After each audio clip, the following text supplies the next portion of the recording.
So good evening, everyone, and welcome to the reading room of the National Library of Ireland.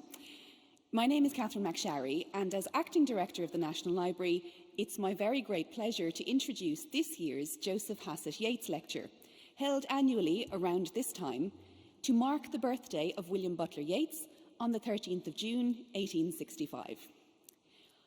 On a housekeeping note, as some of you will have heard me say before, one of the very earliest instructions in the rules and regulations for the library was that the housekeeper and the librarian on duty had to go round at the end of the evening and make sure all the fires were damped down.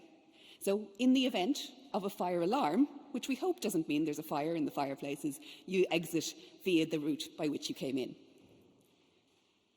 Thinking about that route, when you walked through the doors of this Victorian building and made your way up the curving stairs and into this beautiful room, you followed precisely in the footsteps of W.B. Yeats and James Joyce, who were regular readers here. You passed just outside the door a plaque which was not there when they first worked and dreamed and sat in these seats, and that plaque commemorates the librarian Thomas William Lister, who of course appears in the Scylla and Charybdis episode of Ulysses, which is set here in this room. It was W.B. Yeats who wrote the dedication on the plaque. And it tells us that Lister was able and enlightened, and that his kindly nature and enthusiastic love of books endeared him to all who knew him. Able, enlightened, kind, and passionately devoted to literature, that's not the full story of Joseph Hassett, but it is certainly part of it, and part of the reason why he too is so beloved by those who know him. Seamus Heaney, another of the writers who have lifted their heads from the page to this great dome for inspiration, gazing on what poet Moya Cannon has described as the 44 cherubs swinging their plump garlands high up on the green library wall, Heaney talked of friendship as a field of force. And we are profoundly grateful to Joe for bringing us within the powerful field of force that is his friendship, for his support of this lecture series, and for all the memories he has created for so many of us, with his unerring feel for the perfect speaker to deliver the lecture in any given year. I know for that reason that those of us who were lucky enough to hear Paula Meehan and Theo Dorgan deliver previous Yeats birthday lectures will be delighted to see them with us this evening. This year, 100 years since the publication of Ulysses changed the landscape of Irish writing forever, we are again indebted to Joe for this year's speaker. John McCourt is Professor of English Literature at the University of Macerata in Italy and Vice President of the International James Joyce Foundation. He has edited many volumes, including Roll Away the Real World, James Joyce in Cinema, James Joyce in Context, and Reading Brendan Behan. He's the author of Writing the Frontier, Anthony Trollope, Between Britain and Ireland, The Years of Bloom, Joyce in Trieste 1904 to 1920, and his latest work, Consuming Joyce, 100 Years of Ulysses in Ireland, was published in February 2022.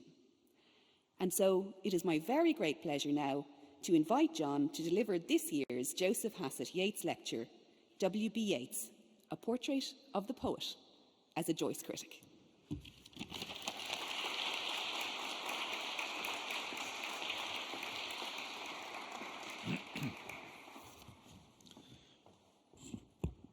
So thank you so much, Catherine, for that amazing introduction. It's an amazing experience to give a lecture in this room. It's a real privilege, and it's slightly daunting, to put it mildly. I have, to some extent, performed in this room, but I was surrounded by singers in the past, and that made it an awful lot easier. I spoke between the main acts. I want to thank Joe Hassett in particular for the invitation to give this lecture. It means an awful lot to me. Joe and I were at UCD together many years ago when I was doing an MA and Joe was doing a PhD. Both of us were studying with Gus Martin, and we've kept in touch on and off over the years, and I'm delighted to be able to give this lecture this evening. And I thank Joe very, very much for asking me to do this. And I thank the National Library, and I thank Catherine McSherry and Breed O'Sullivan who organised the whole event in the spring, when the fact that we would all be here in person was still up for grabs. And happily we can now do this. And there's a lot of air, a lot of space in this room, so I think we can all feel pretty safe and secure. I'll just make one correction. I'm actually president of the International James Joyce Foundation, and I only make that point because we begin our international symposium tomorrow evening with a reception in Molly, and then we have a week of activities in Trinity and in UCD starting tomorrow evening.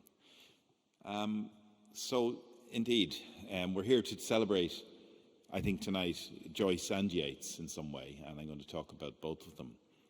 Much has been written down through the years about the relationship between Yeats and Joyce.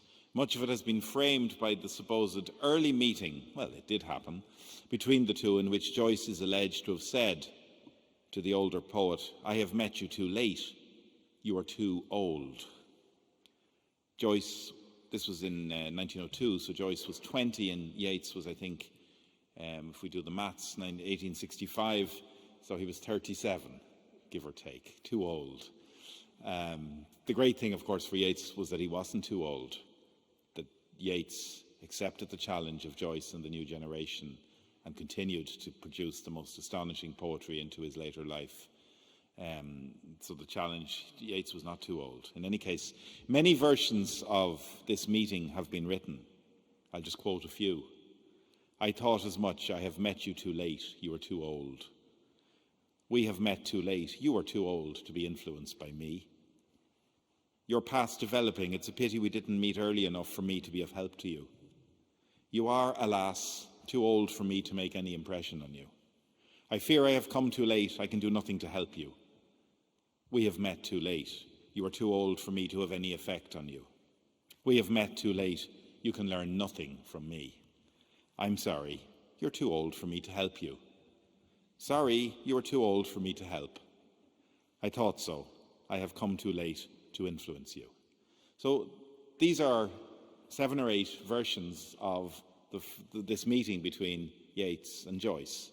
And I suppose it gives us a sense of how tricky it is to enter into biography and into reminiscence as to how things happened and how stories get re-elaborated and embroidered down through time, and how so much of what is the kind of received wisdom has to be taken with a pinch of salt.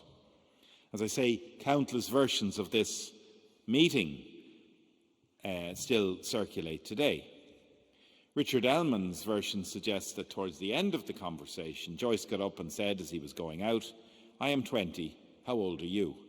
Yeats quotes his own answer as follows, "I told him, but I'm afraid I said I was a year younger than I am. He said with a sigh, I thought as much. I have met you too late, you are too old."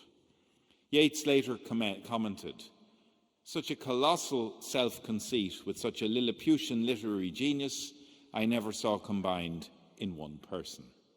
George Russell agreed, claiming that Joyce was as proud as Lucifer.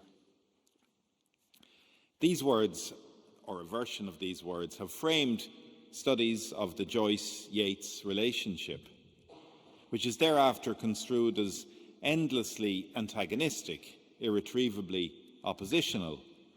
In recent times, however, and thankfully, critics have challenged these readings, which turn a complex relationship between two great and extremely complicated writers into what Alistair Cormack once called the Punch and Judy show of Irish modernism. And indeed, there's a T-shirt you can get with both Joyce and Yeats wearing boxing gear in a ring and supposedly boxing the hell out of each other. Less, I think, it could be hard to be further from the reality of the complicated exchange that they had.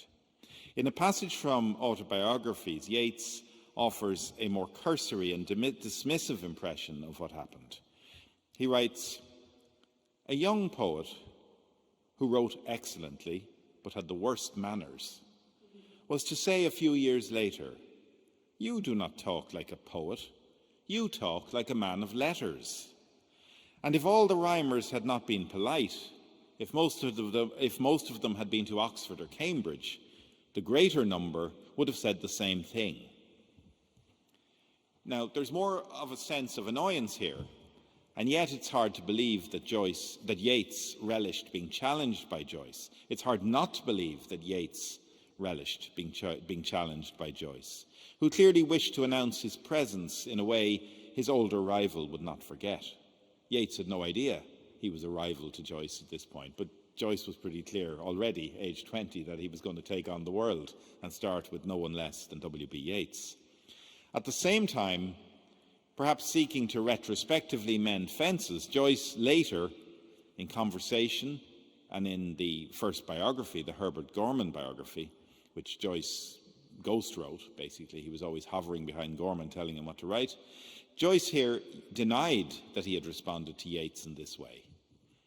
In Roy Foster's view, he did so, and I quote, at a stage of life when good manners meant more to him than they did in 1902. Even if that is true, it is a signal of his ultimate respect for Yeats.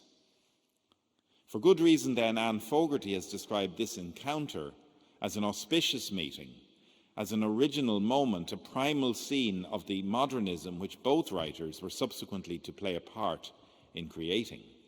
Joyce is both a product of everything that Yeats did and that everything those around Yeats did in the Irish literary revival, but also he is a reaction to all of that. So he both absorbs and regurgitates and reacts and makes it his own. Now, Yeats played an important role in shaping Joyce's reputation in Ireland, possibly as important a role as he could have played, because praise by Yeats, of course, was no guarantee of winning Joyce too many new supporters in Ireland. Yeats had his own problems to try and keep his own reputation secure.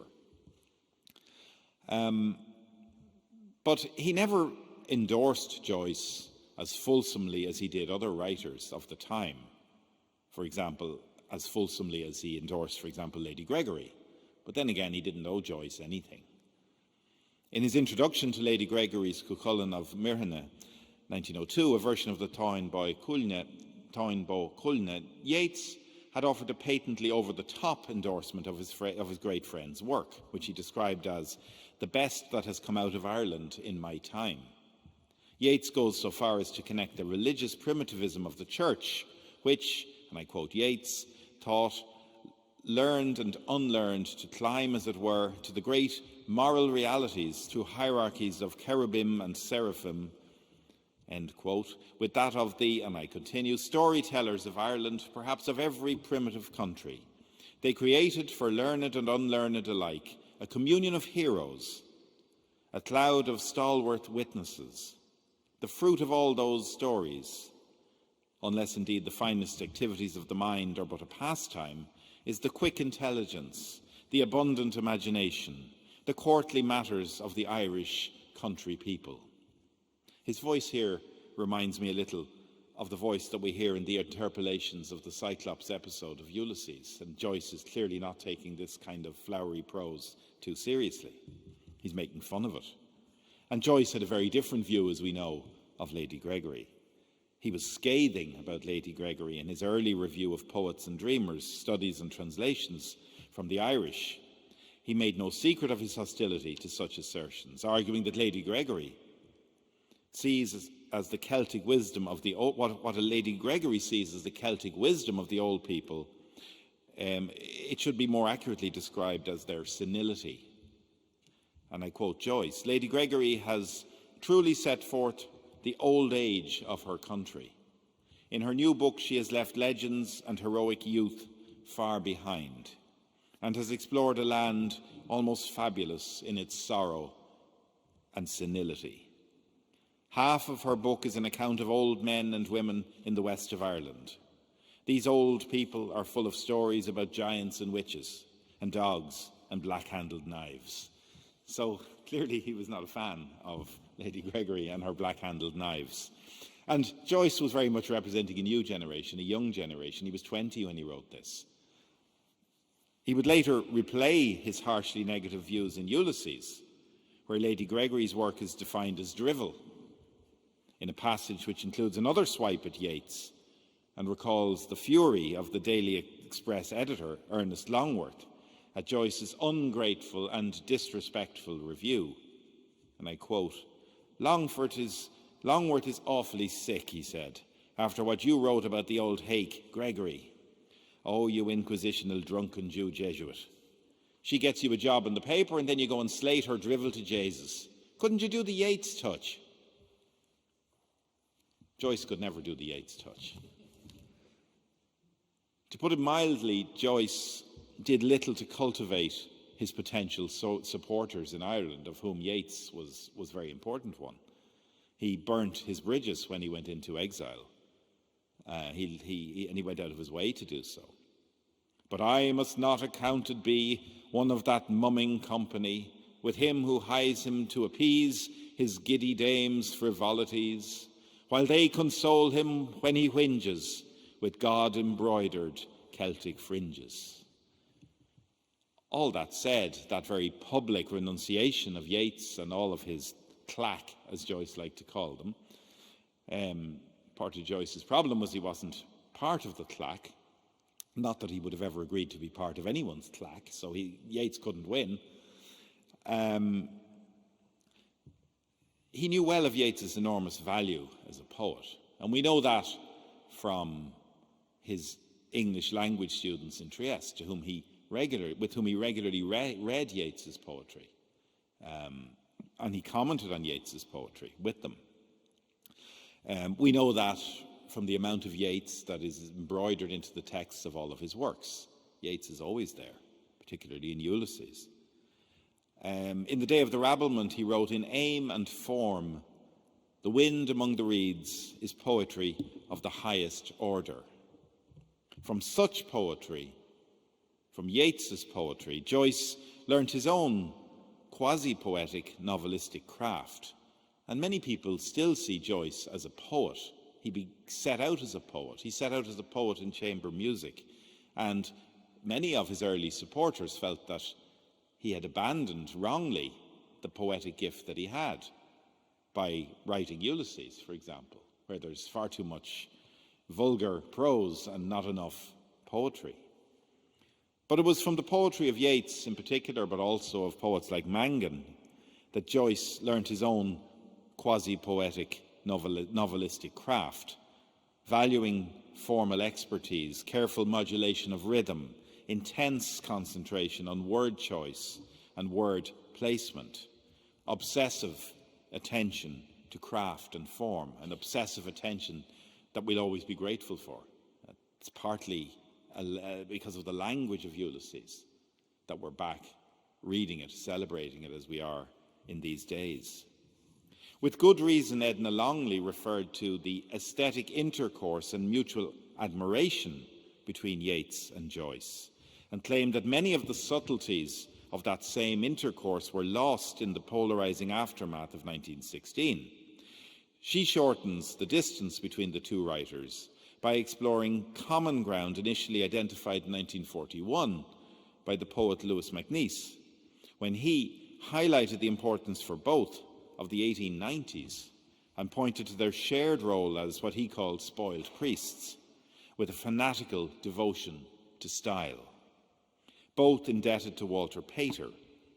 She also successfully challenged the conflictual tilt of so many readings of Joyce's relationship with Yeats, and counters Andrew Gibson's assertion, which rehashes the antagonistic metaphor. And I quote Gibson, Stephen finally overcomes Yeats, the 90s, the backward look, and the tone and mood of the forlorn Anglo-Irish endgame. In Longley's words, no literary game is zero-sum, nor is the impulse behind Yeats's poetry ever reducible to forlorn Anglo-Irishness.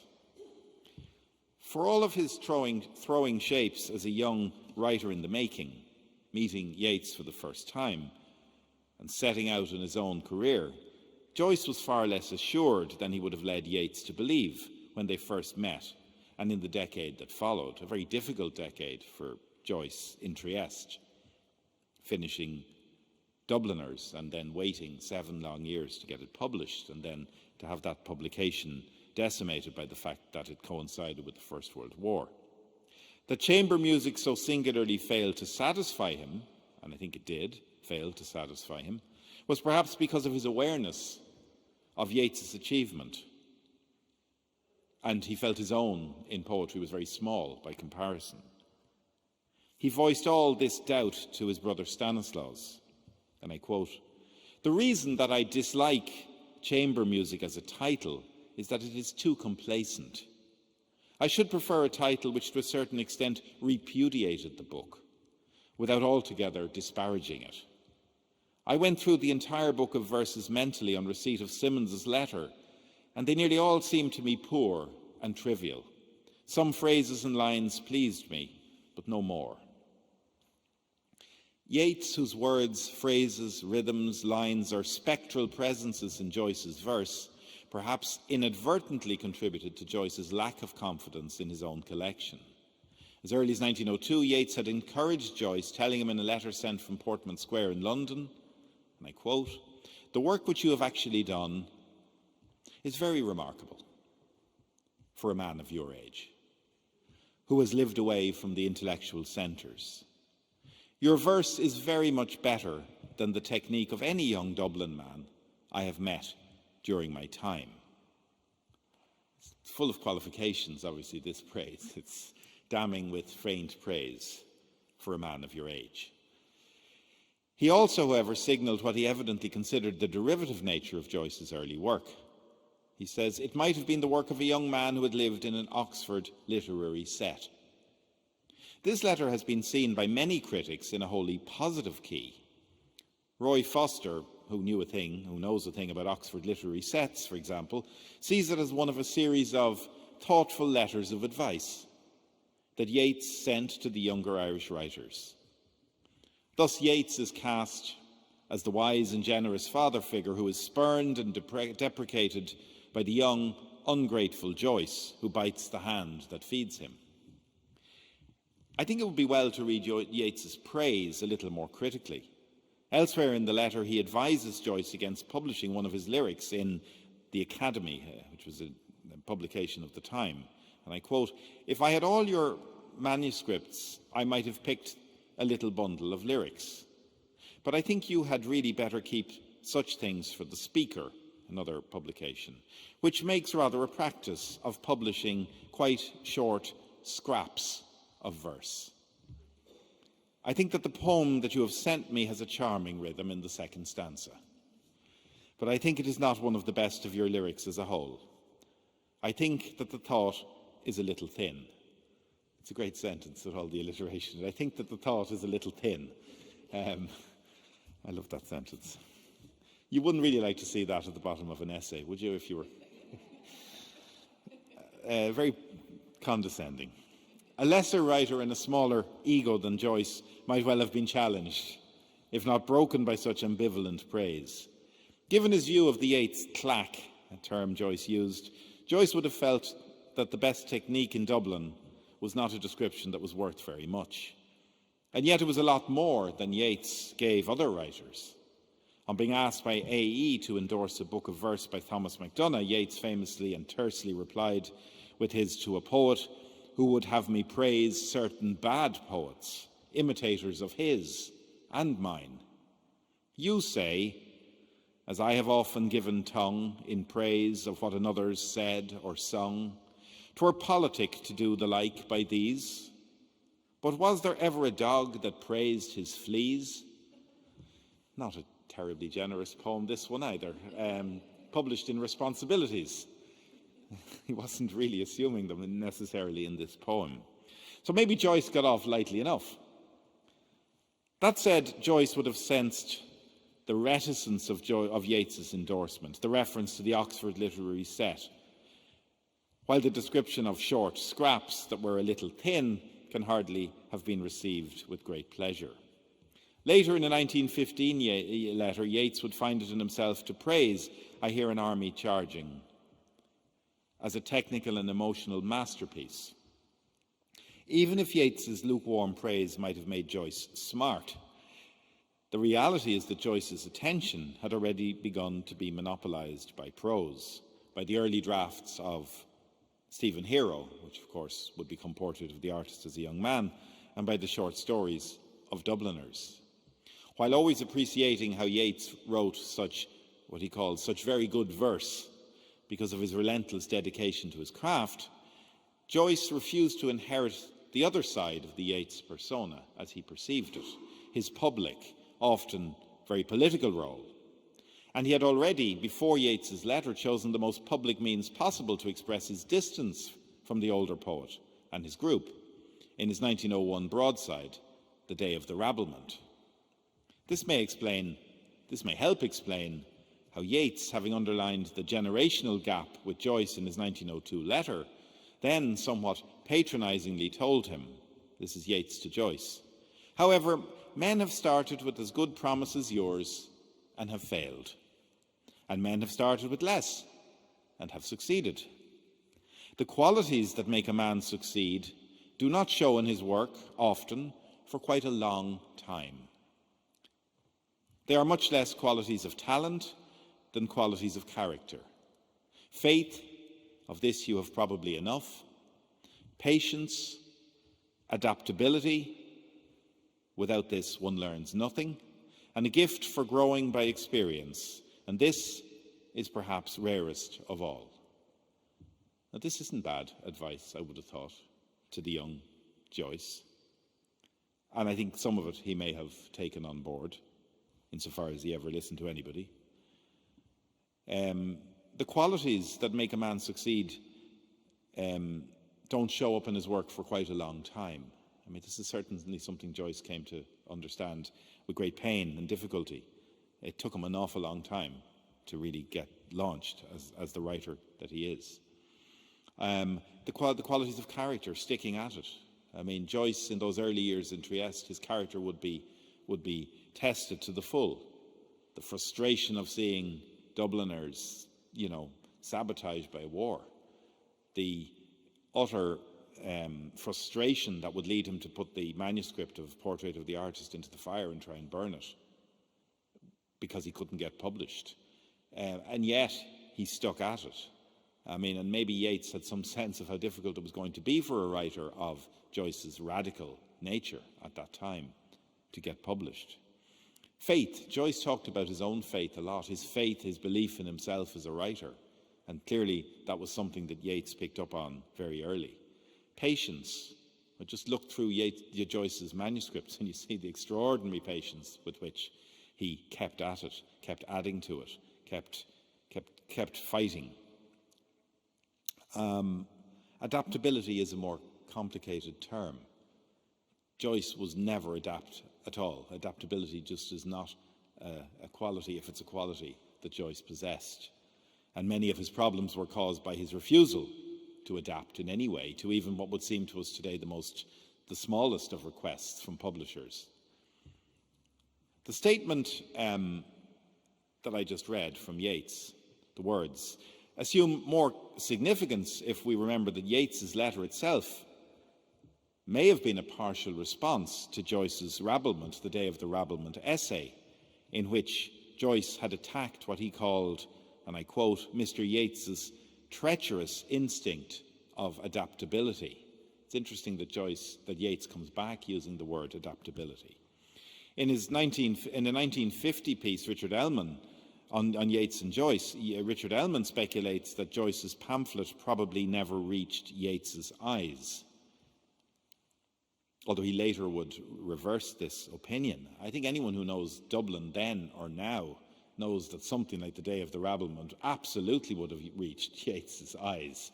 And probably, if he didn't read it first up, he'd have got a poisonous version of it from somebody else, or several versions of it.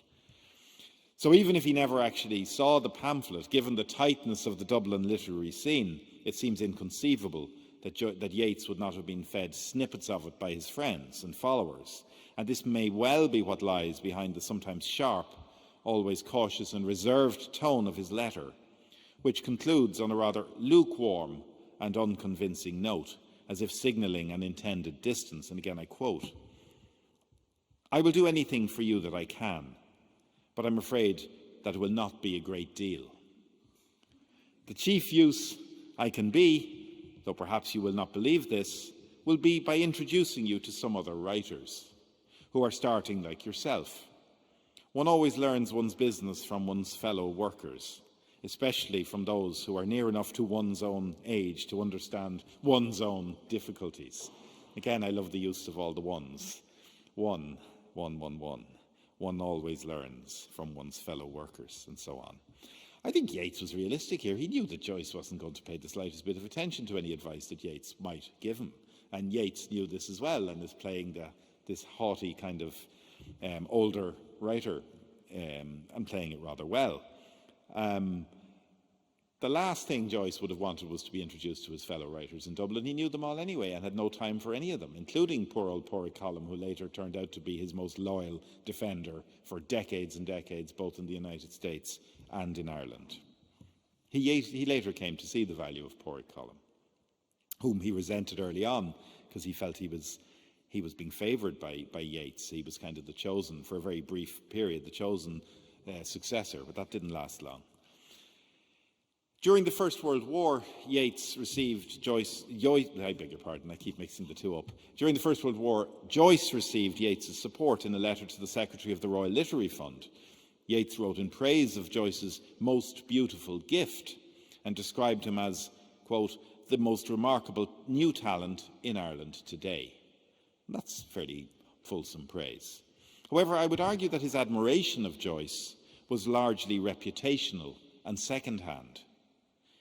This was obviously pre-Ulysses. This was during the war. But when we get to the time of Ulysses, of course, Yeats had a copy, but his copy remained largely unread. A lot of it is not, the pages are not even broken. And in 1923, he told Olivia Shakespeare, quote, "I have asked Joyce to come and stay for a few days.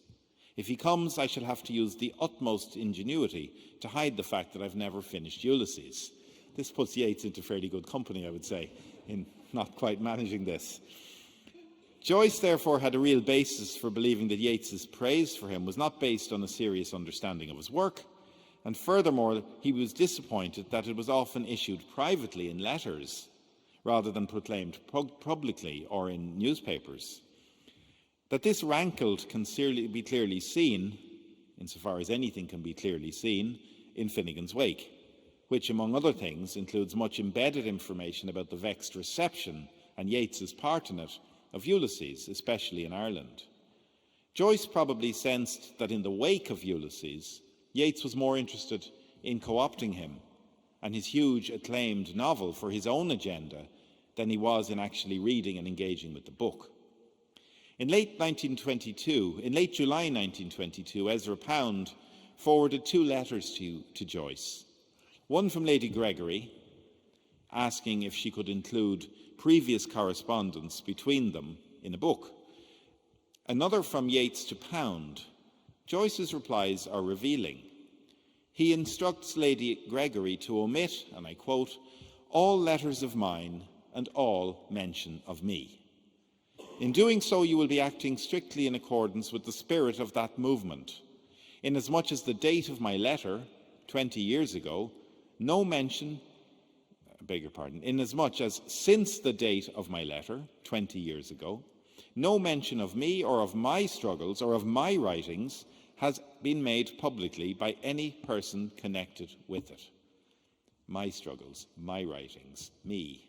Joyce's feeling, need almost to feel the victim in all of this, that Lady Gregory hadn't been out batting for him as she should have been, and now wanting to publish a letter.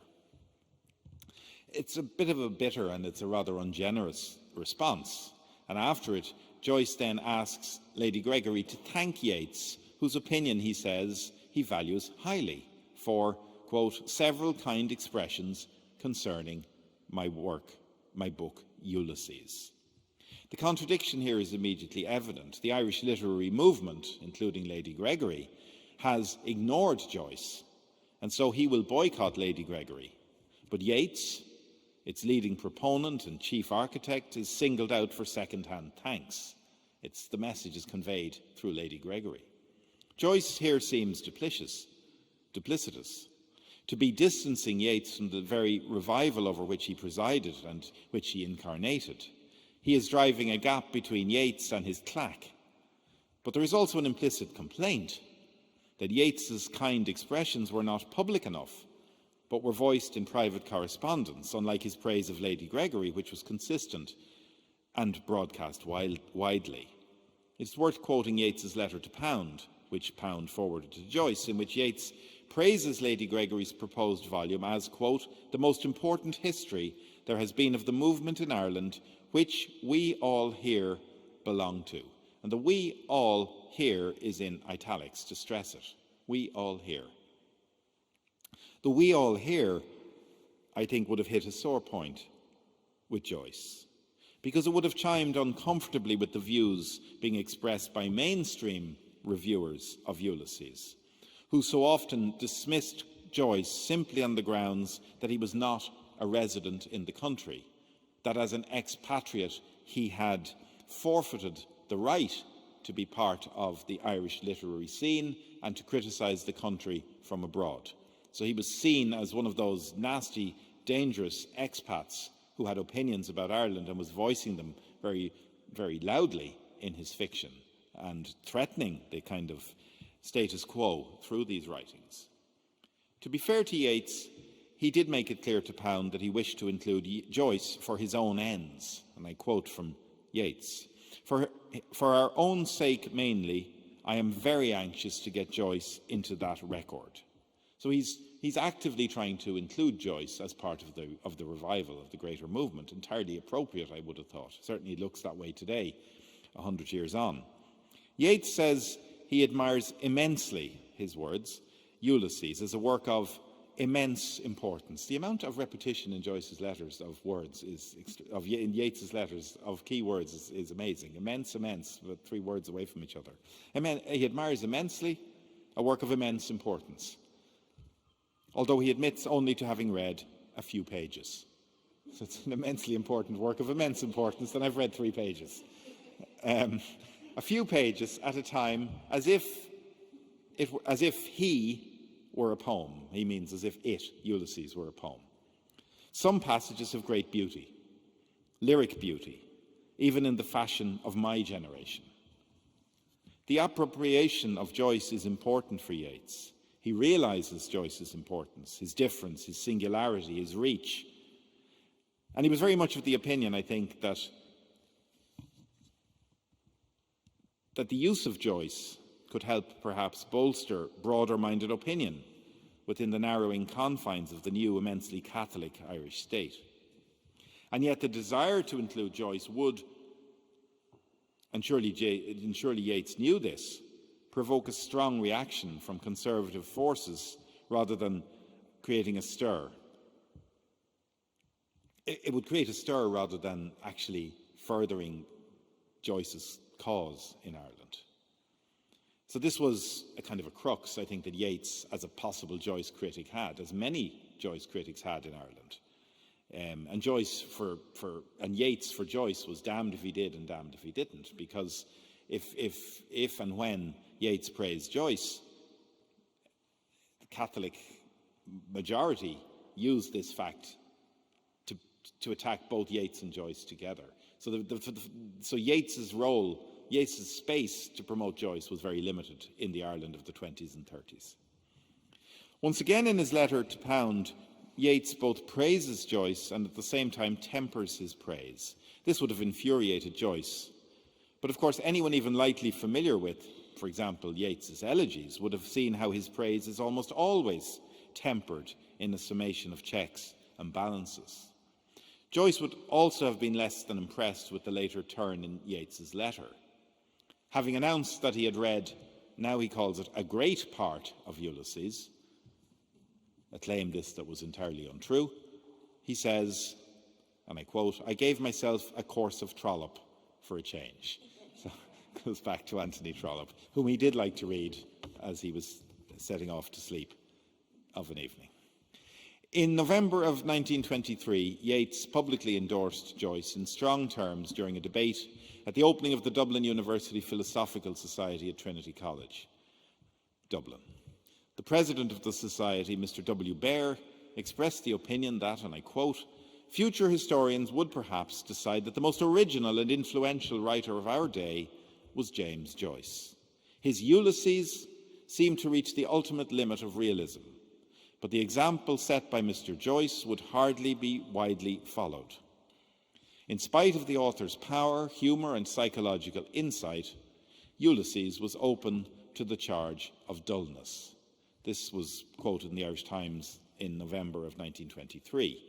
In reply, at the Society, Yeats described Joyce as being, quote, "as voluminous as Johnson's dictionary and as foul as Rabelais," before stating that Joyce was the only Irishman who had the intensity of the great novelist. The miracle was possibly there. That was all he felt he had a right to say. And perhaps the intensity was there for the same reason as the intensity of Tolstoy and Balzac. Once again, however, Yeats somewhat undermines the authority of his own remarks by reminding the audience that, quote, "the novel was not his forte." So he's clearly out of his comfort zone, commenting on the novel in the first place. It's interesting that he talks about intensity, the intensity of the novel. But also I think that the idea that Joyce, that what he wrote was all he felt he had a right to say. Joyce's attention to, saying something that for him had a truth. He had to say what he said in that novel. He couldn't stray from that. I think Yeats saw that in some way in these comments. These comments of Yeats and this praise of Joyce in 1923 didn't go down too well with Trinity College Dublin's Professor of English, W.F. Trench, who took to the columns of the Irish Statesman, edited by A.E. George Russell, to express his exasperation at how Yeats, whom he calls the Dublin aesthete, was promoting Joyce, a writer who, quote, "rakes hell and the sewers for dirt to throw at the fair face of life, and for poison to make beauty shrivel and die," and who was far from the genius that Yeats was making him out to be. These comments by Trench, which were more typically coming from Catholic publications and Catholic critics, were seized on gleefully by the Catholic Bulletin, and it was later quoted, Trench's piece, in a front-page attack entitled "Satan, Smut and Co." on the front page of the Irish Independent. So this was pretty representative, however, of how Joyce was received in the Ireland of the early 20s. Once again, in the 1927 copyright debate in the Seanad, Yeats came to Joyce's defence. Independent Senator J.C. Dowdall attempted to introduce an amendment to proposed Irish legislation that would oblige anyone who was a citizen of Saoirstead Éireann and desired to secure copyright within the state to ensure that the work be printed within the state. So the only way Joyce could get copyright protection for Ulysses was to publish Ulysses in Ireland, which of course was never going to happen, to put it mildly. In the debate about this, the Roth piracy case, which was going on, of course, at the same time in the United States, was raised by Labour Party Senator William Cummins, who could not even bring himself to pronounce Joyce's name, but accused him of making, quote, "a violent onslaught upon all things Irish." He then turned his ire on Yeats for his defence of Joyce before claiming, and I quote, "We were branded almost an illiterate nation, not worth printing for." He accused Yeats of drawing a pathetic picture of Joyce as someone who attempted and failed to publish his book in various countries without success. And again I quote, "I shall not name the author. Neither did Senator Yeats name the author, and I am glad, because of the delicacy and the sensitiveness." To say Joyce's name in the Seanad would have led the skies to open and the world to fall apart. Yeats interrupted with the words, "James Joyce." before Cummins took another swipe at the petition that had been signed, as he said, by the highbrows. Yeats again interjected, pointing out that the highbrows, so these were the 150 people who signed the petition against the piracy of Ulysses in the United States by Samuel Roth. Yeats pointed out that the highbrows were, quote, 150 of the most eminent men of letters who had signed the protest against the mutilation and piracy of James Joyce's book in America. So Yeats was fully aware of this. He was fully aware of what was happening to Joyce and to his Ulysses, and was absolutely defending him here in the Senate, or the Seanad. Instead of debating the merits of the amendment or defending Joyce against piracy, Cummins instead sought to discredit Yeats by associating him with Joyce. And I again quote from Senator Cummins, who is otherwise, as far as I know, forgotten for the most part in Irish history. I would like to ask Senator Yeats to give us the history of the book which he spoke of in such feeling terms on the last occasion. I would ask him, is it true that the British Post Office authorities have really refused to send this book through their channels? That it has actually been refused in America? That the indelicacy and the outrageous character of that book were of such a nature that it would not be permitted to go through the ordinary channels of delivery in any Christian country? There are eminent men in various countries, many eminent men in literature, eminent men in science, eminent men in Christian life, and I shall leave it to this House to judge which is the greater eminence, Christian eminence or the eminence that would destroy all semblance of Christianity on the face of the earth? This is a big question. Yeats replied by pointing out that some signed because they, quote, sincerely admired Joyce's book. Others, quote, did not admire it at all and had simply signed because of the copyright issue. Among them, Yeats reminds us, Gentile, the Italian Minister of Education, who has restored religious education teaching to the schools in Italy, the great Catholic philosopher of Spain, Unamuno, and Einstein, and he lists various other people who had signed. Yeats continues, when I heard the senator put up Irish opinions as against these, as certainly and definitely right, then I was inclined to believe that this was an illiterate nation. These things cannot be settled as easily as that. I do not know whether Joyce's Ulysses is a great work of literature. I have puzzled a great deal over that question. I think it's remarkable how honest here Yeats is. I mean, he's defending Joyce. He's not saying it's a great work of literature. He knows it's an important work of literature. But he's standing up ultimately for freedom of expression. He's standing up against censorship at a time when censorship was absolutely a force in the country, even if Ulysses was never actually banned. It didn't need to be banned. So Yeats was insisting on the freedom of expression here, I think, in the face of ever more constricting forms of formal and informal censorship. And in a sense, that's one of the great themes of Joyce's work, to never yield an inch, even if it means you're not going to get your book published in a proper press. I mean, Shakespeare and Company, of course, did a wonderful job, but it wasn't normal publishing in the normal sense of the word. But Joyce was not going to relinquish his insistence on freedom of expression, on writing the book exactly as he wanted to write it, and I think Yeats had a sense of that.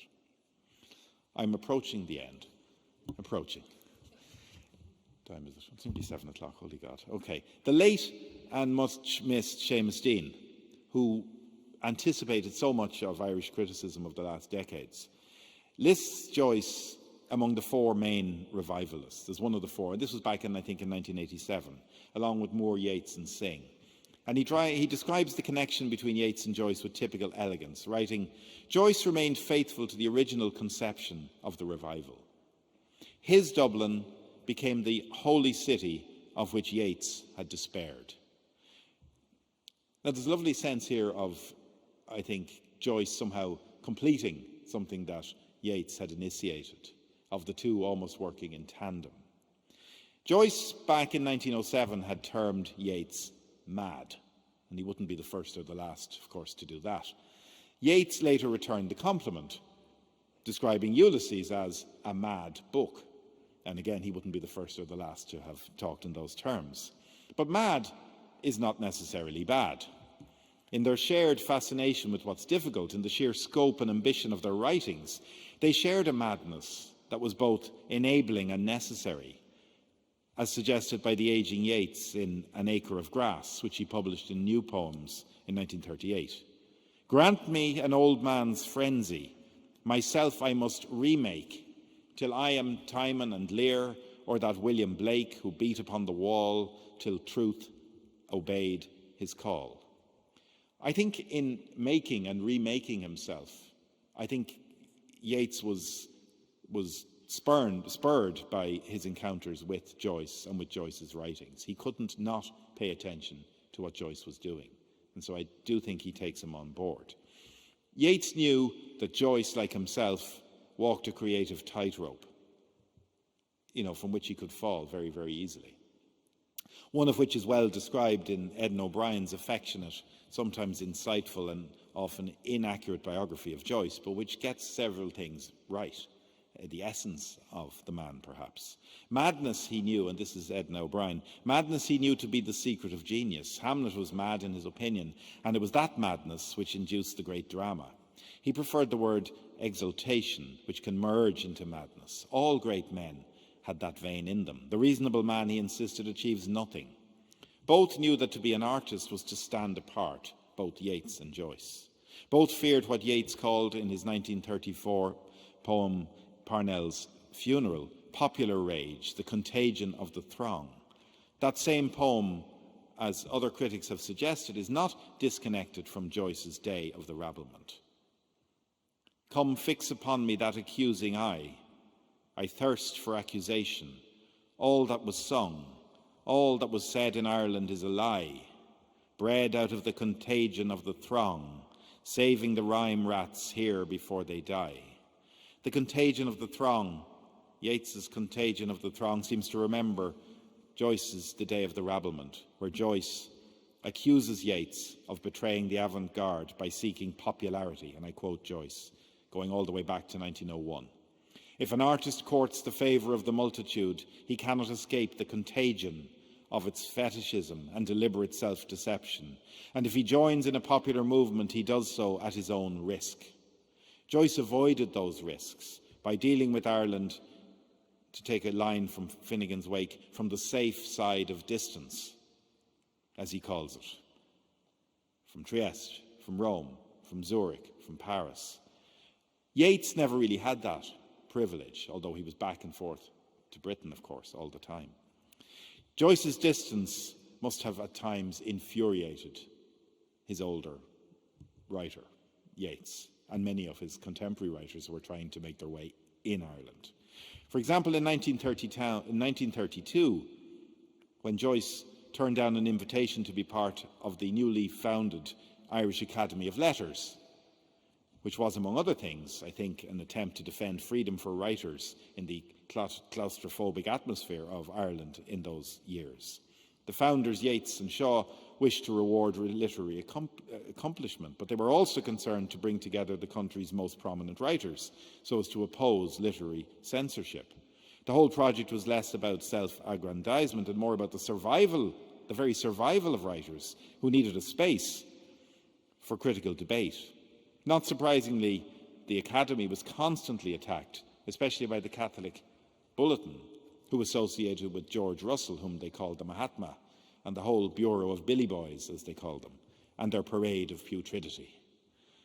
Most of the leading Irish writers of the day were signed up into the Academy. But Joyce declined. Joyce declined and became, through his absence, all the more conspicuous. Yeats's invitation had seemed genuine.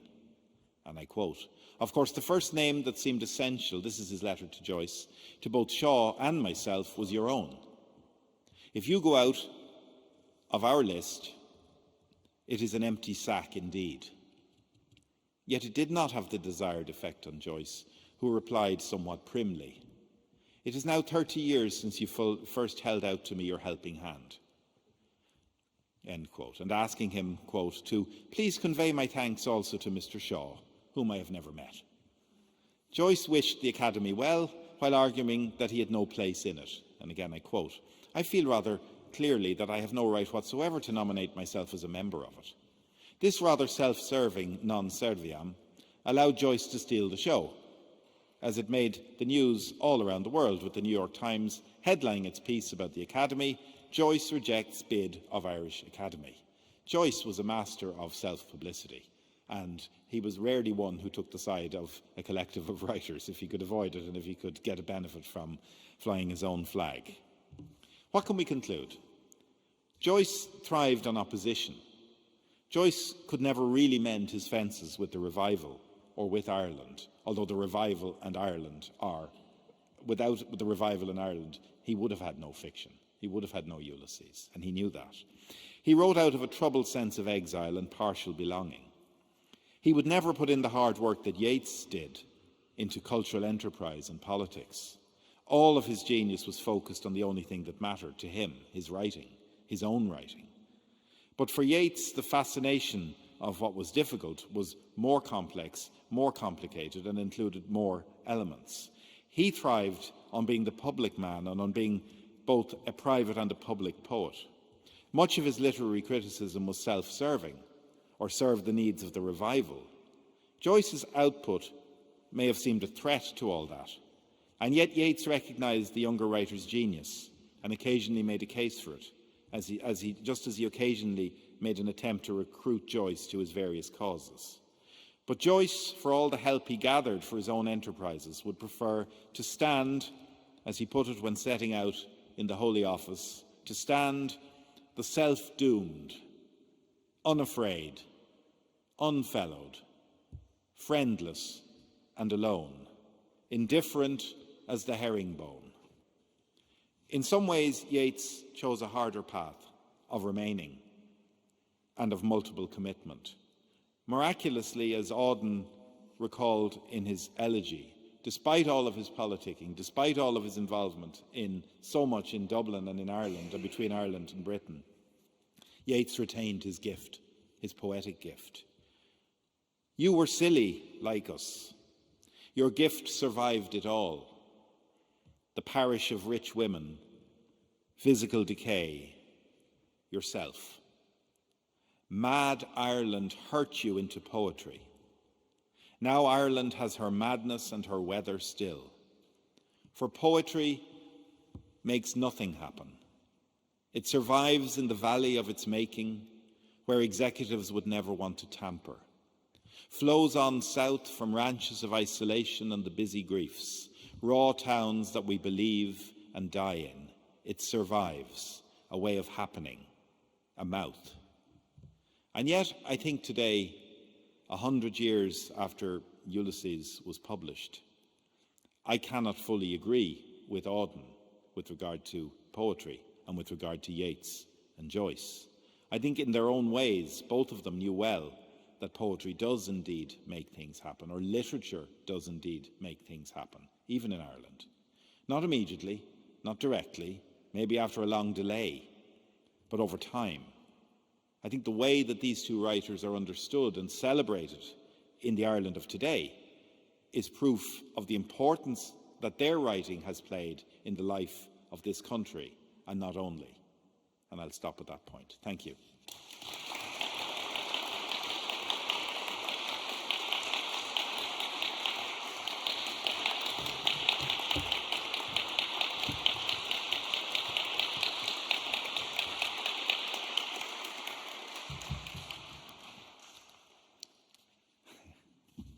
So we might have a question or two, or we might not. I probably went on a little bit long, so I'm happy to answer questions or to hear comments if people want to make them.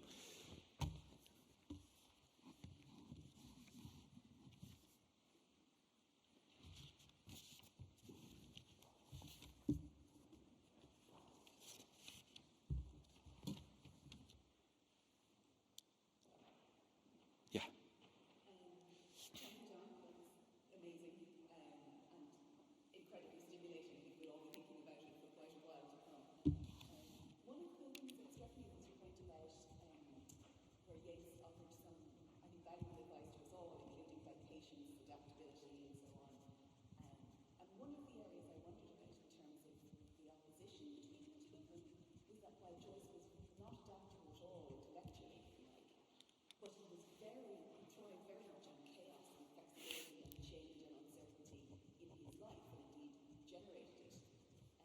And that seems potentially to be a point of opposition between the two. I'm thinking of Yeats's appeal in Care for My Daughter, Joyce, A House for All's Accustomed Ceremonies. And I wondered if there's anything there as well in terms of the relationship between the two. That's a good question. Joyce certainly needed chaos. And if it wasn't there, he created it. And he seemed to write out of that chaos. Just the relentless house moving that he engaged in, which is the exact opposite to what you've just described, Yeats in some way desiring. But Yeats also talks about accident and emergency, doesn't he? That in terms of the life of a poet. I think the chaos of their times, was what deeply drove them, surely, to produce what they produced. They're so very different. They're completely different. They're worlds apart. But the chaos out of which Ulysses comes, out of the war, out of the Spanish flu, out of all of the normality being taken away. And Joyce, who never lived a remotely normal life, in some way writes a novel which is so normal, so quotidian, so much a statement of the importance of the everyday, and the value of the everyday. And yet, that everyday escaped him from the beginning to the end of his life, as it escaped Yeats, let's be honest. It was anything but an ordinary life, Yeats's. It was an extraordinary life, always lived between places, never fixed in one single location, always between Sligo and Dublin and London and other places in Italy and so on and so forth. Yeah, so I don't think I have much more to say about that, but you've given me a lot to think about. Thank you.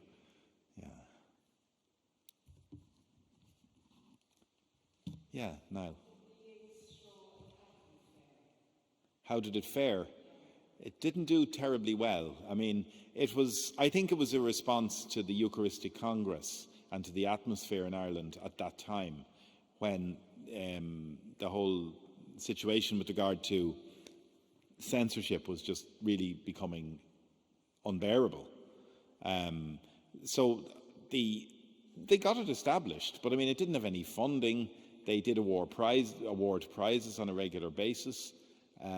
But it was, like a lot of Yeats's things, the mainstream newspapers made fun of it rather than anything else.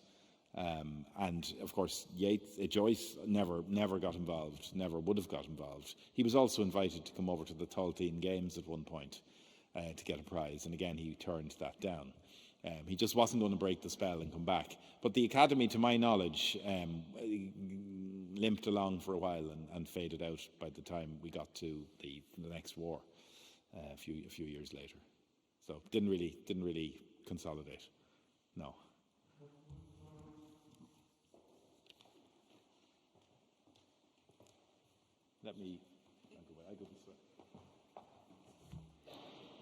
So let me say once again a huge thank you to John for that, as I said, extremely stimulating lecture. We'll all be thinking about it again for a long time to come. And before we go downstairs to share a glass, I would just like to invite Joe Hassett to come up and say a few words to close out our evening. Thank you, Joe.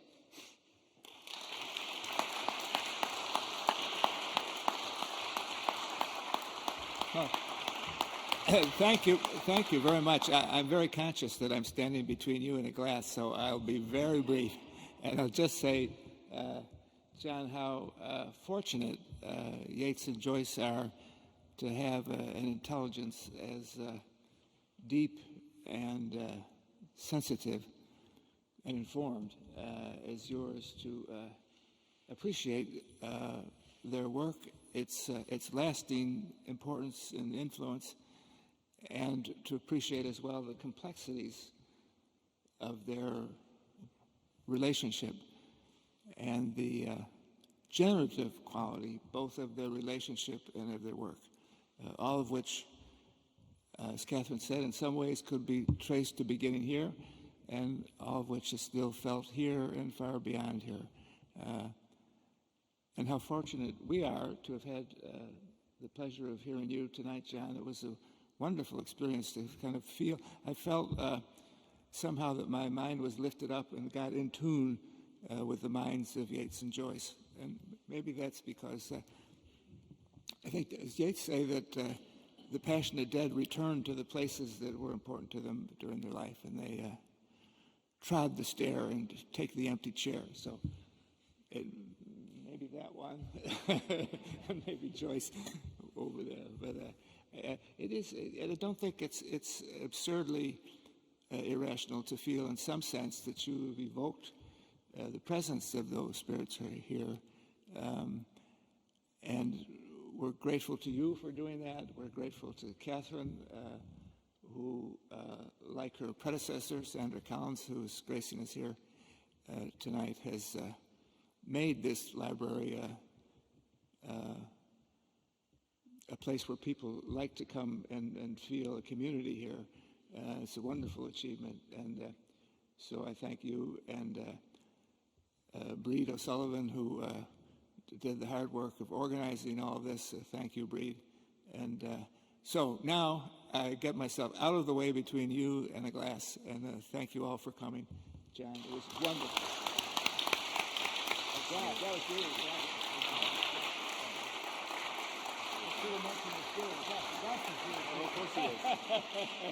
Anyway, it was great, John. Really great. I love giving it. Yeah. Thank you. Such a room. Great. Yeah.